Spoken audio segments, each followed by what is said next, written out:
How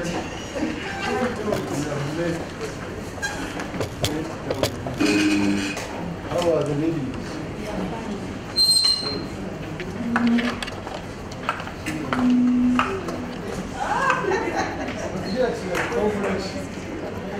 So let's be position of prayer for ourselves before the Lord. And I invite us to the prayer that the Son of God taught us. We pray for the success of this event using that very prayer. Our Father, who art in heaven, hallowed be your name. Your kingdom come. Your will be done on earth. Give us this day and forgive us our trespasses as we forgive those. And lead us not into temptation, but deliver us from evil. Amen. In the name of the Father, and of the Son, and the Holy Spirit. Amen.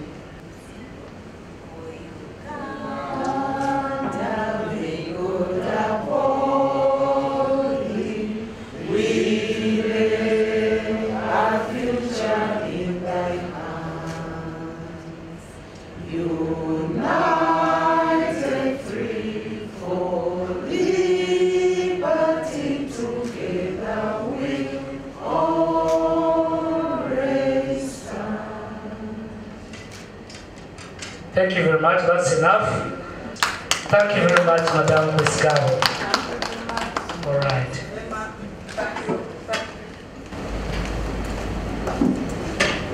Your Grace, honorable members, honorable ladies from Centenary Bank, ladies and gentlemen, I'm very pleased to see all of you. And before us are very important dignitaries whom we shall be introducing later. This is an event that brings all of us together. Uganda Episcopal Conference has many commissions, but there is a commission of the lay apostolate. And His Grace is the chairman of that commission. Lay apostolate is all of us, minus the nuns and the priests. So it is almost 99.something%. So it is for all of us. Now, in this work that we do in the family office, that is very much supported by all the bishops, not only in Uganda, but all over the world, is that work of the family. As you see, the banner there talks about what we want to do. Today it is the family apostolate, together with the women's apostolate, gathered here to promote something. We are here to promote something. Now, before me here, over behind, there is a chart. That is the material we want also to own as women of Uganda. It is an international cloth now. We have never had one for the whole country. We have each diocese struggling alone, but this time we want to come together. Many people are saying, but Florence, what is this? What is happening? The card is reading this, you are teaching, but we work with the Bank of Uganda, Bank of Centenary Bank. We always call them to talk to women.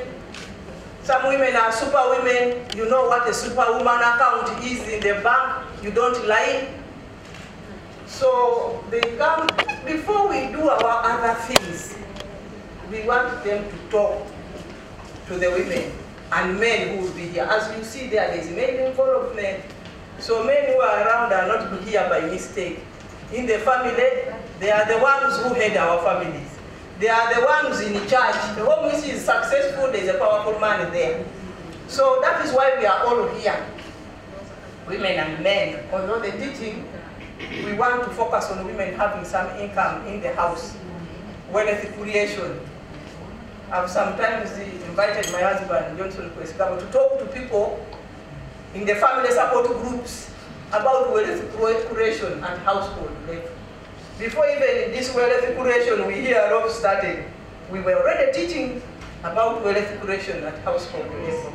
So we are here to fundraise besides learning and having our dinner, we also need some income to produce a material of that design, which will be used by all the women and also men. There's what they call a kaunda shirt. Not Mandela.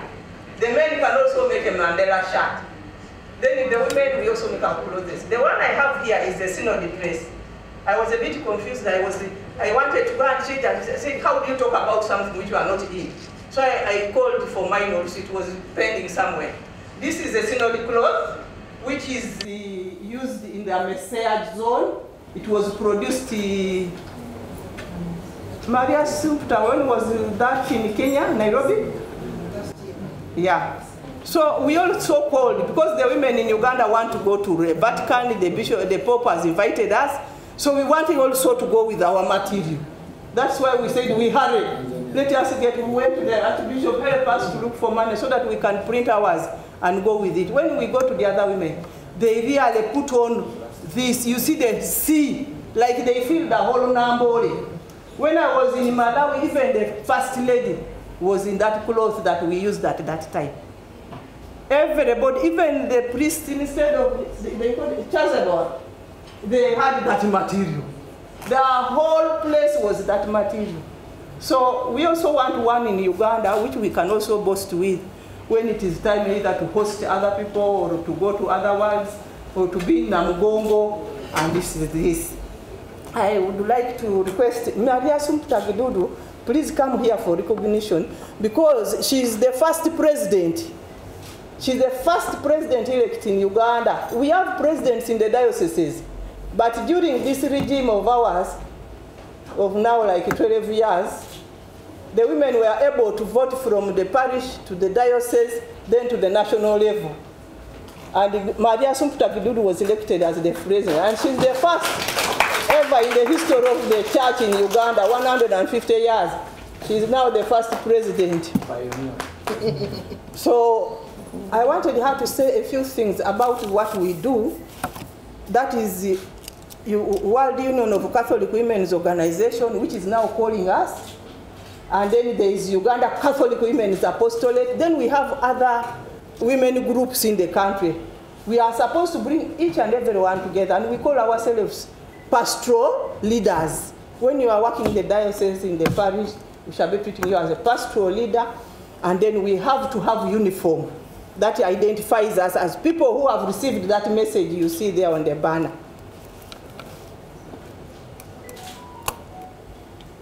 Madam Asumpta Gidudu, you are very welcome here to say a few things about what we do. Very few things. What we do and what we intend to do, and even who we are and what we are. Thank you. Thank you very much. I will be coming in and out like this because I want to keep up to date with everything that is going on. Thank you very much.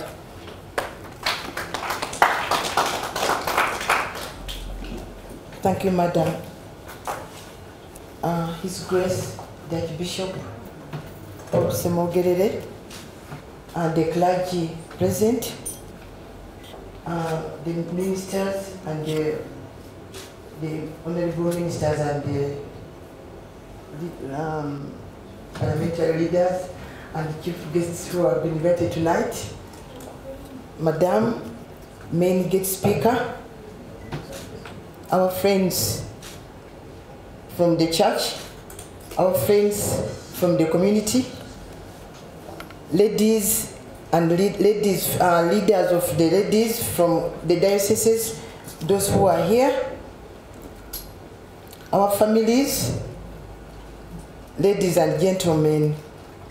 I'm Maria Sumpta Gidudu, and I'm the president of the Catholic Women Apostolate in Uganda.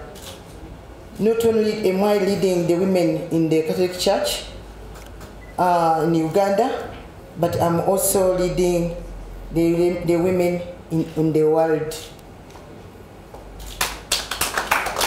What we call the World Union of Women in Uganda.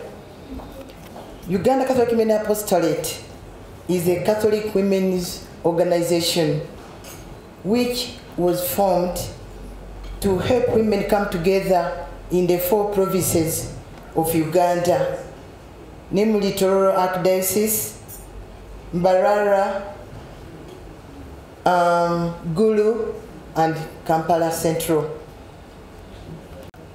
We are 19 dioceses which came together to work together as the lay apostolate women. We are actually recognized by the ecclesiastic authority in Uganda.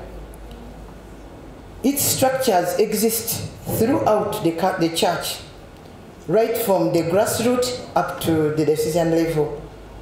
Women are doing something somewhere at all levels. Uganda Catholic Women Apostolate is a member of the World Union of Catholic Women, which we call WUCO. You are going to hear us, when you see on our uniform, we have Uganda Catholic Women Apostolate, that is WUCO, and then we have got WUCO, where we call ourselves World Union of Catholic Women Organizations.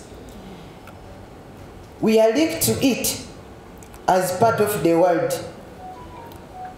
This World Union of Catholic Women Organization is an international organization which links us to other women in the world. In the 5 continents of Africa, Asia, Pacific, Latin America, Europe, and Northern America. All of us belong to that WUCO. So we are not lost. We are attached to the world. And that's why we are recognized by the Holy See. The Pope knows we exist. And from that team of the women leaders, the Pope has selected several women to go and work with him in the Vatican. We are lucky that the church has given us a chance to participate into the ordinary developments in the church. The objectives of the Uganda Catholic Women Apostolates and the objectives of the World Union of Catholic Women Organizations are quite similar. They are not different. We in the African region do similar things with those in the European regions. They all are after promoting the presence of a woman in the church. We want to improve their participation and the core responsibility of the Catholic women in both the society and the church. As women being the majority, the mission of evangelizing and working for human development is key. And as you know from the beginning, the growth of any human being, be it a priest to be, a religious to be, and us lay people, is a woman. Therefore, when we have quality mothers, we bring up quality persons in the community and in the church. One advantage that we have is the Catholic Church in Uganda has given us space. Space to sit, space to stand at the pulpits and share our problems and share our successes at the altar in the church. I think we are quite blessed.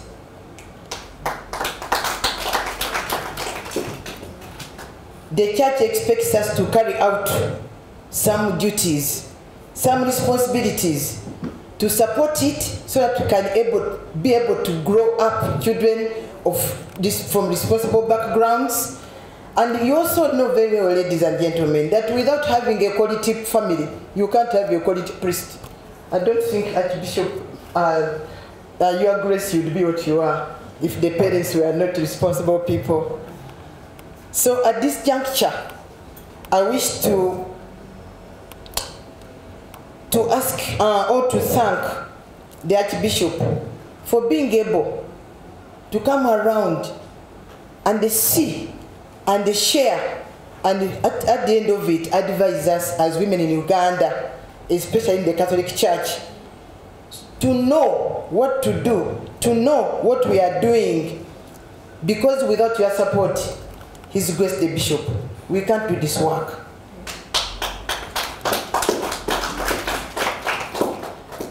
I want also to take this opportunity to thank the Secretariat, of which we work together with the Lay Apostolate Director, Father Fred Tusingire, who is here with us tonight, for the good work that he does and for the tolerance that he has, because women talk a lot and sometimes do little. Father, thank you so much for being with us and for supporting us all throughout. We thank you for all the services that you provide us. We appreciate all the products you have been always sending to us, to contribute to us, to help us so that we are able to do the activities that we are doing.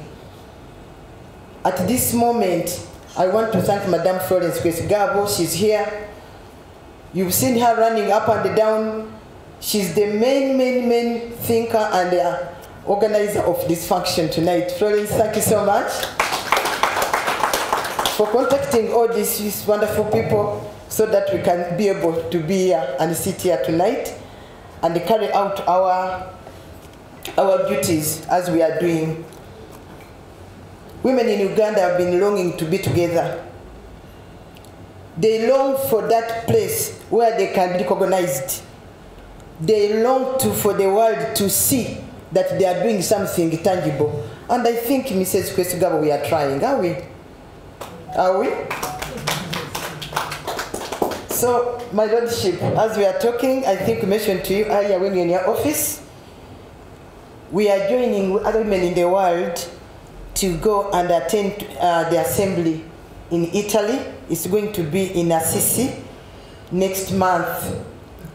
So we have got a number of 22 women who have managed to raise some money somehow, and they are ready to make that trip to Rome. We ask for your prayers, most especially as we are still struggling with the visa and the other requirements. Tonight, I made sure that a few of these ladies come around and you give them your blessing, because they are they're dying to go and meet the Pope, and that will be the 13th day of May 2023. Ladies whom we are now dedicatedly calling, because we are not sure, calling delegates going to Rome. Ladies, please get up and wave to the Archbishop. Please get up. Yes. His Grace, we are only 22, originating from Uganda, but I've been told by my counterparts in Kenya, they are going to be 92. Wow. Only. Wow. And yes, and they say it's because the registration was closed early. Others, they would have been over 300. So after 20th December, the registration was closed, but only 92 are managing to go, and those 92 have already received their visas. But our poor 22 are still struggling, Archbishop. So I think when we finish this item, we should handle that next. Thank you so much. I wish to invite none other than the corporate communications marketing general manager of Centenary Bank. Centenary Bank needs no big introduction. It's a big brand in this country that is impacting on so many people, including women, including men, and very many lives. But I'm also privileged to, I have whispered to her, to know that I know her abilities, because she didn't know me, but I knew her, because in 2011, we both graduated with executive MBA honors in Arusha from one of the prestigious colleges of business, Eastern and Southern African Management Institute. Is that true? I looked at you walking in the graduation lines and I admired, these are the kind of women. So I saw your name to be Centenary Bank, now I'm seeing you here again. So please come, I know you have the capacity to dissect very well the thematic presentation tonight. Please, it is my honor to invite you. Thank you. I stand also to be a beacon of hope today. Good evening, ladies and gentlemen. Yes, Your Grace, my father, Archbishop Paul Semwogere, the clergy here present, including our beloved father, Apostolate Lay Director. Yes, thank you very much, Mrs. Kwesigawo, for calling me and inviting me to be the guest speaker. I was wondering why, among all the women, you chose me. But I think I also am honored to be here, to be able to deliver on the theme today, the theme of enhancing the culture of saving, investing and wealth creation at household level. I was reminded that it's not only for the women, it is also for the men. And I would also take an opportunity to try and balance that out as I do my speech. But most importantly, my passion is to impact the women. When you impact the women, you impact the men. When you impact the men, you impact the household. When the household is impacted, the girl child is impacted. We forget the boy child. And now that it is our era and age of significance and relevance, recognition, I heard also the president talking about quality of living and engagement. Sometimes we may forget the boy child, but we must remember, as mothers of the nation, that if we leave the boy child behind, the household will not hold. The center will not hold, it will crash. So in the scheme of things, my dear MC, I think I have advocated for the boy child, and I can be able to move on. I'd also like to take this opportunity to thank the women and the laity for the good work they are doing for the church. Thank you for loving the church. Thank you for loving our God. The Lord is good, and all the time, and that is nature. Wow. Yes, in my other capacity, I'm yet to be conferred again, but I was conferred before. I am the Executive Secretary of Uganda Matters Foundation at the Archdiocesan level. So that also makes us also promote more. You don't only promote spirituality, you don't only promote the matters, but we also promote the church. And one of our key themes is building a self-reliant church. And the only way we can do that is through the laity and the women at that. So it is very important to bring poverty out of the home, being able to lift up the people of Uganda through the things that Centenary Bank does, and that is basically transforming lives. Today, this year, we are 40 years old in serving humanity and serving people, the ordinary people of Uganda. Let's clap for that. Yeah. And among those that we have served are the women. When we started our Superwoman program in the bank, we only had 23% of the women in the bank. And at that time, we found that many of the women who were banking with us, there were only about 15% who had savings accounts, which had a balance. Everything that women had in deposits, in loans, were 4 times more. So we set out to have an agenda to see that we improve these statistics. And to date, after 7 years, we are at 40% of the women population in the bank, which means that we have done something to bring women financial inclusion into the bank. Now, as we look at this theme of where we are at today, we are going to be able to say, why savings? Enhance our savings culture. Build a self-reliant church, a church that gives. COVID-19 has taught us that the church now can stand on its own. They have tried to survive. We all woke up. We all know that it is not only the church which woke up. but also as we walk up.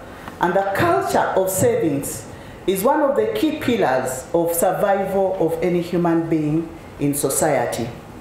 So if I am to bring about the definition of what savings is, it is the excess of consumption which can be applied for further income generation.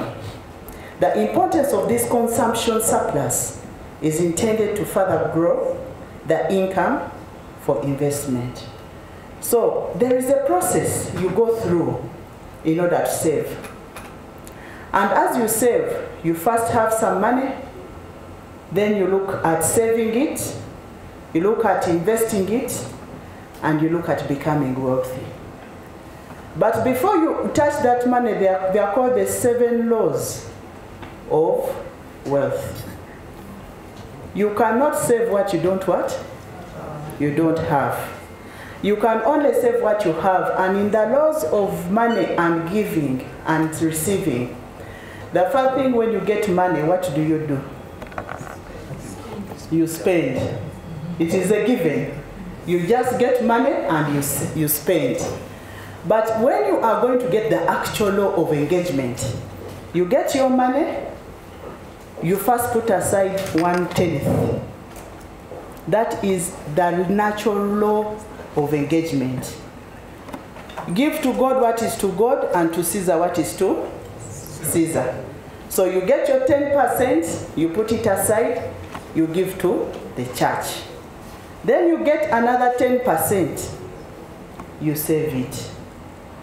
Then you can start now thinking of spending. The other thing sometimes we forget is that as we spend, there is what they call micro money and money for the business. Most of the times when we are teaching people how to save, people do not separate business money from personal money. So we go wrong that we overspend and capital erodes and we become unwealthy to the point of being poor because we are not financially disciplined. Is that right? Yes. So when we are looking at savings as a bank, this is what we look at. And in order for us to inculcate a culture of savings, usually for us when we grew up, you needed to do something for you to get money. You needed to wash a car, you needed to mop a house, you needed to tell your father or mother, I want to do this, in order to get something so that you can be able to save. In this day and age, the youth that we bring out don't want to save, they just want to spend. They don't want to work, they want to sit. They have these phone gadgets, but these phone gadgets that they have make them even lazier than anything else. So you will see that the society is impacted by the kind of people that we bring into the world and the kind of culture that we propound in the people of the future. So it is imperative that as we do quality engagements at the woman and the household level, we teach the young ones to save from day one. At Centenary Bank, we have what we call a Cente Junior account. Many people, when you drop your first child, you do not put money into that account. You're tempted to eat that money when you have a problem. But I want to tell you that in the laws of money, you should have money you forget. The money you put away and you forget that I've even put away that money. Most of us, you remember the money you've put away, but that money is supposed to make you forget and supposed to accumulate. Whenever you look at that money and it is 199,999, you're supposed to add 1 shilling to make it 101,000. When it reaches 102,999, you're supposed to add a shilling every time to say it must be a round number. They call them whole numbers. Never have bitundu. In the culture of saving, you don't have those small numbers. They only have it when you are going to sell something to somebody. In the culture of selling, someone will sell you fuel at 99 shillings. To make it cheaper, but actually it is one what? 1,000. So, but in the laws of saving, the reverse is true. And the reverse is true for the laws of wealth. So, as I was coming in, I asked Kevin, whom am I going to talk to? And he told me, you're going to talk to the women leaders in the whole of the nation. You're going to talk to the mothers. You're going to talk to the farmers. You're going to talk to household people, to families, to people who engage. So as I go through the journey of speaking, we are going to try to identify all the levels of engagement in the culture of savings, the culture of investment, and the culture of wealth creation. So what do you define as savings? It's the deployment of accumulated savings. Now you remember I said save every what? Month. When you save every month, you accumulate in order to get an investment engagement. So in Centenary Bank, when you start saving, you will save for yourself on your saving account. You can save for your children from day one, and you ensure that they will go to university if you start saving when a child is one day old. By the time they are 18, I want to assure you, you will not spend a sleepless night trying to get them to any school of your choice. I have seen it and I have done it.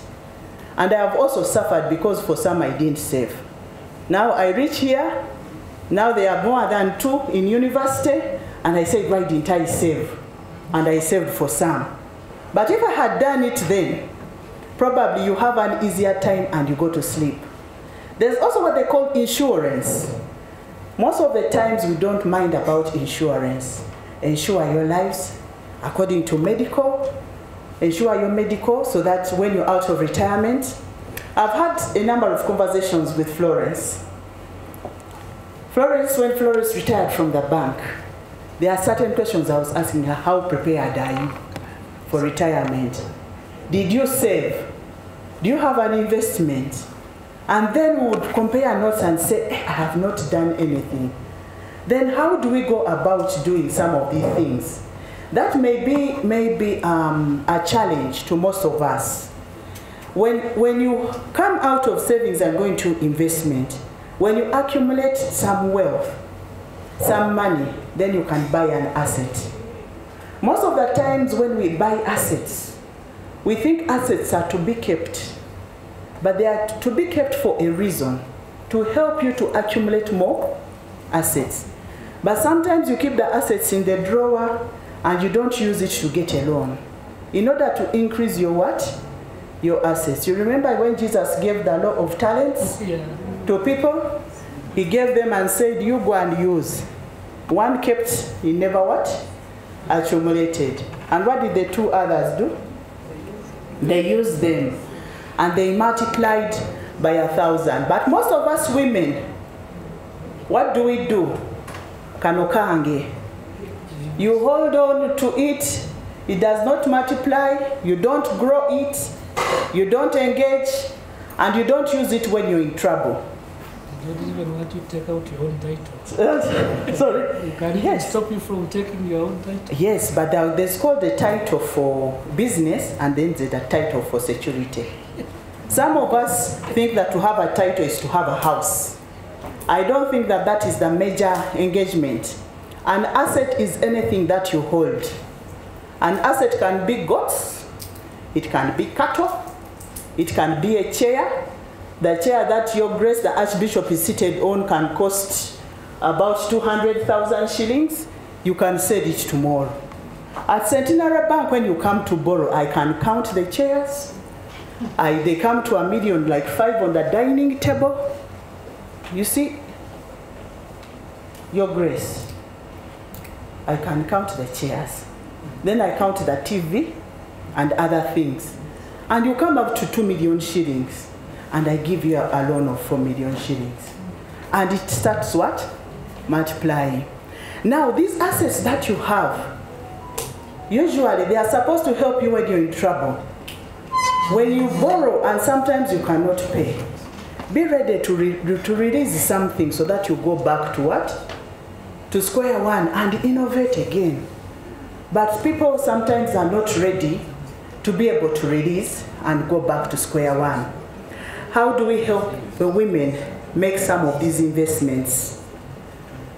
For those who have not even got a title, now I'm talking to the leaders, now you have to granulate some of these things to the women. There are so many women in our Superwoman program that we talk to. Those who are not able to even think about starting a business. Those who are not able to even think about acquiring a property. Even a sewing machine is an asset that you can acquire. It is business. You can borrow against your sewing what? Machine. Those who haven't thought about okuva kumodala kuno to go and start being in half a shop. There are so many, yet they have the ability to expand, but they are locked.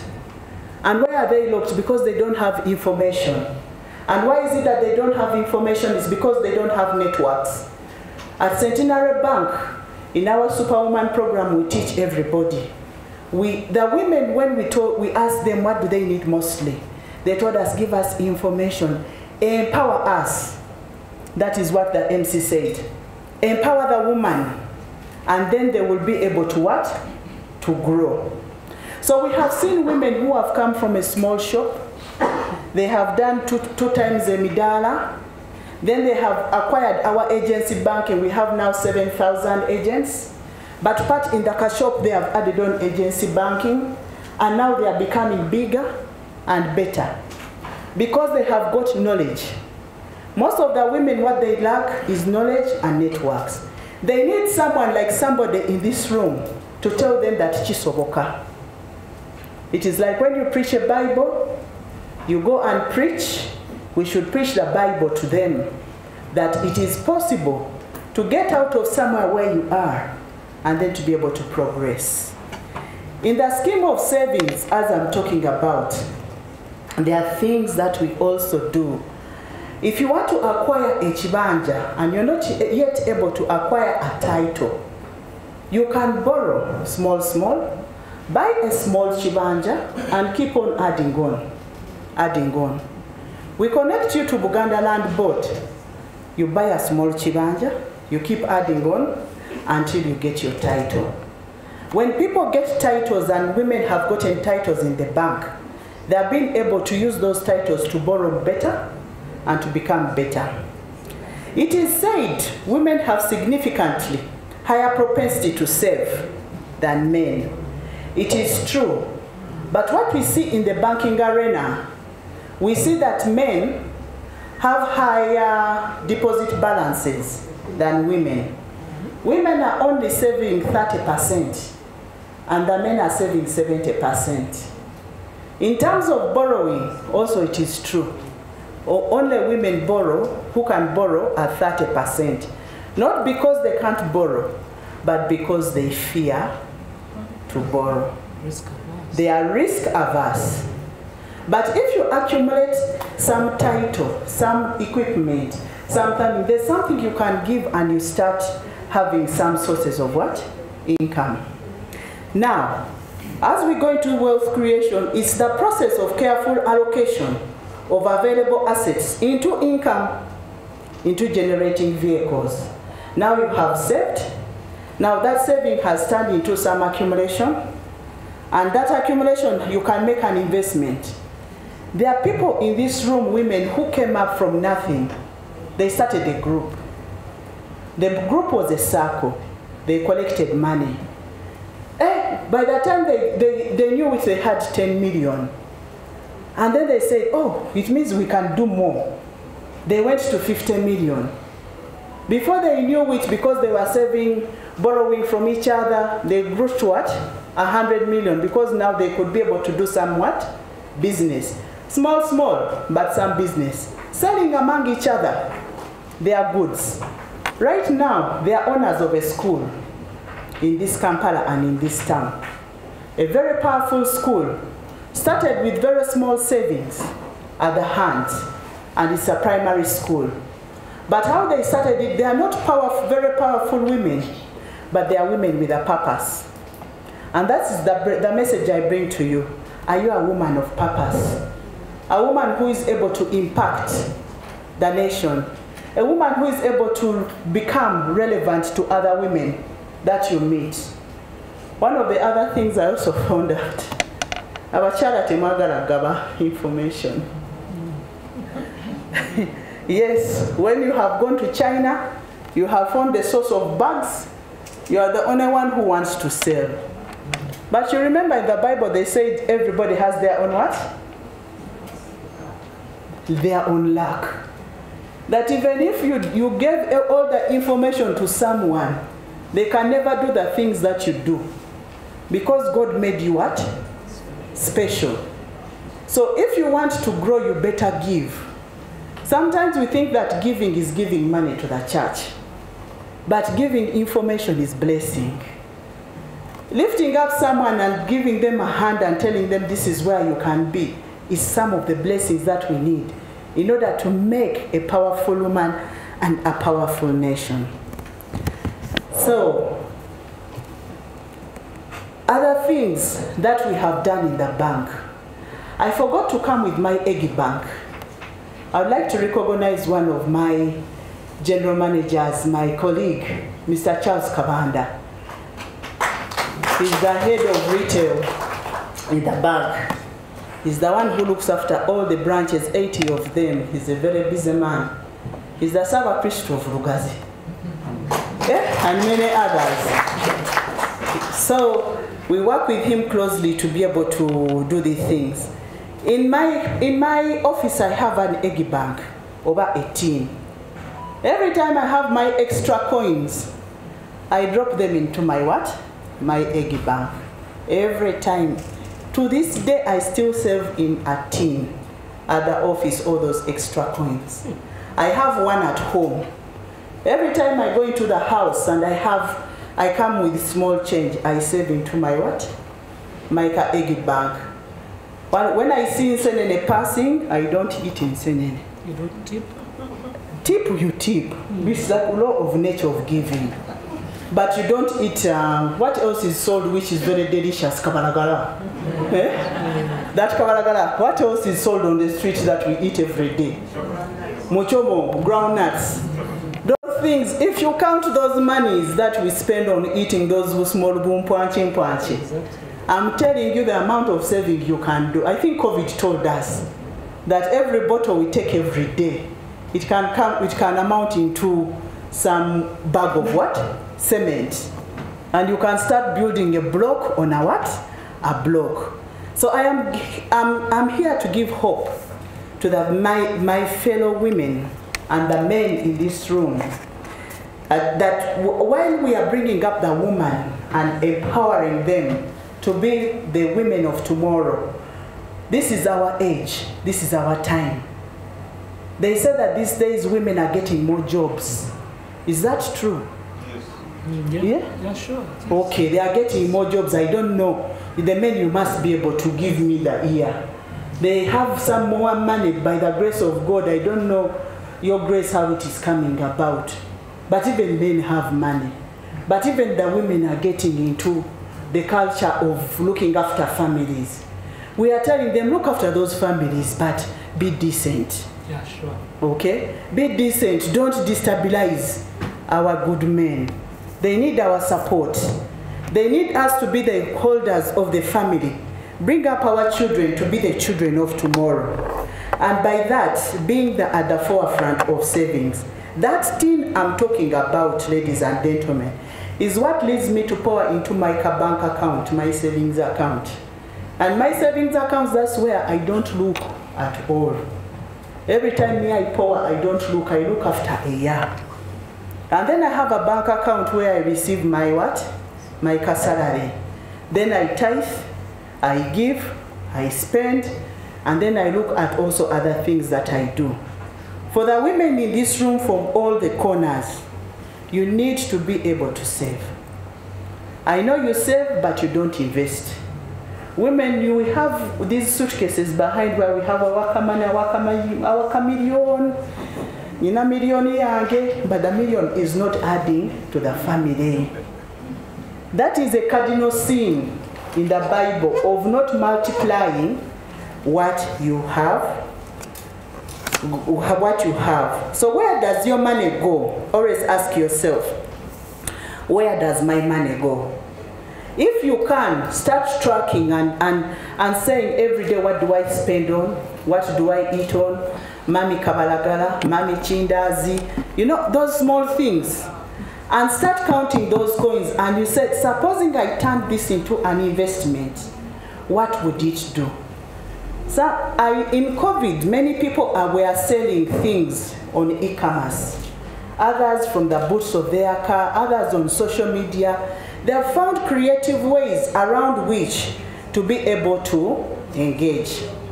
When I go to the priest in the church, sometimes the people you find lined up with a lot of problems are what? Are women. I don't have school fees, I don't have this. But you can imagine where do the clergy get all that money to be able to eradicate all that poverty? So we need to spread a lot of that information. I've talked about Center Junior account, save, have insurance for your kids.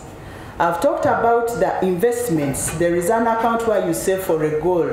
And you say, this year, I'm going to have a savings, I must buy land. That land can be a chibanja. It can be you are in a village and you're doing maize growing. Can you buy an equipment so that you can do posho and you sell as a team?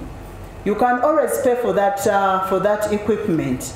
Slowly but surely, we must be able to empower the women to see that we stop being a source of hand to mouth in the family. How are we tracking our daily expenditures as they arise? How are we also evaluating the effectiveness of our spending habits? And how are our budgets coming to bear? Are we setting some savings goals? I've talked about that Center Plus account where you can be able to do that. Which platforms can we save from? I've talked about saving, investing, but there are also other platforms like fixed deposit accounts in the bank. Mr. Kabanda, we start from what to save on a fixed deposit? 100,000? 100,000. You can put money on a fixed deposit account 100,000. We have seen people saving.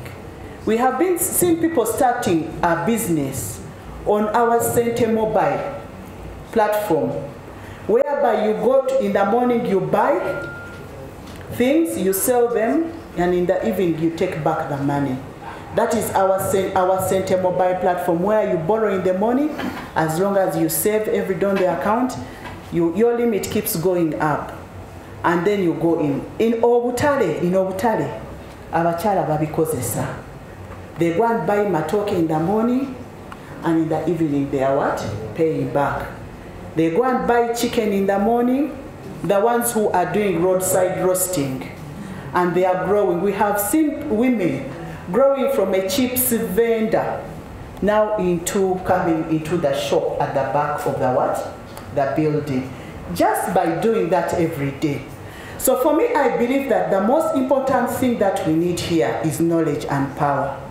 And as we talk about these things, there's one thing in the household. The women don't make that. They're the ones who are running the household, but they're not making the decisions. It is very powerful that you make all the decisions where Simurao, you go to the market, but they don't have the money. They are not the ones who are making the decisions. So in order to make decisions that matter and to support our men, we must be able in a position to create wealth in the family.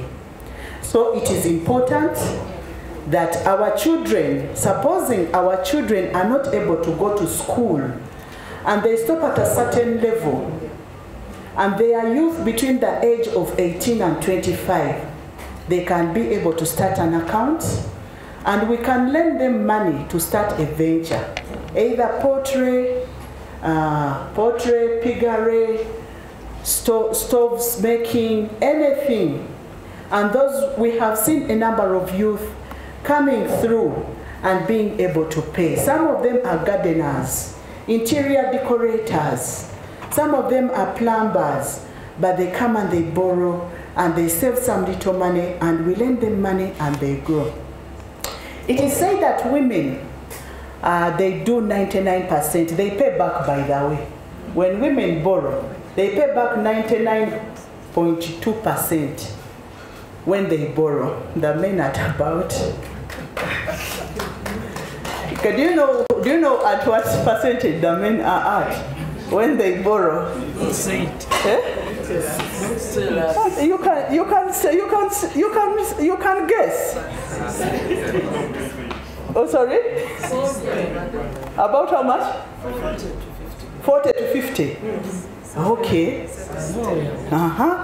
You are getting better. At about 70%. Oh, sure. You're not doing badly, but you could do better.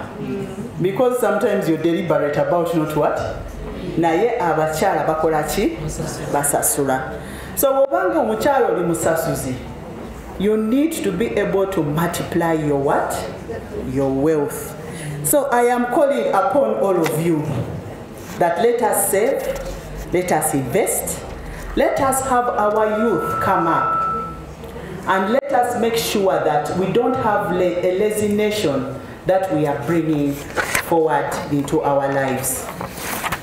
So my dear people, as I also go, there is a good story of a woman who is called Naluwuge Jennifer of Masaka, the fish lady. Who knows about her?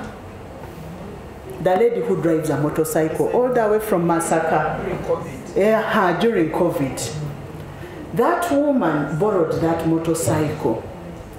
All the way from Masaka, she went and she would get fish in a small house. Not very well done, 2 rooms. Then she would get that motorcycle every day on loan and drive those benyanja to Kampala. I met her in Kampala in COVID. She didn't have a bank account. She only had money that she would go and buy the fish with and then come to town, sell, and go back to Masaka. I interested her in opening an account. She told me, "Na bisobola." Nemgambo jabisobola, washobisobola. Wovugira emotoka. Pichi from Masaka. It means you are a superwoman omchala chi omuzira. A superwoman. That's what we call our women in the bank. She opened up an account.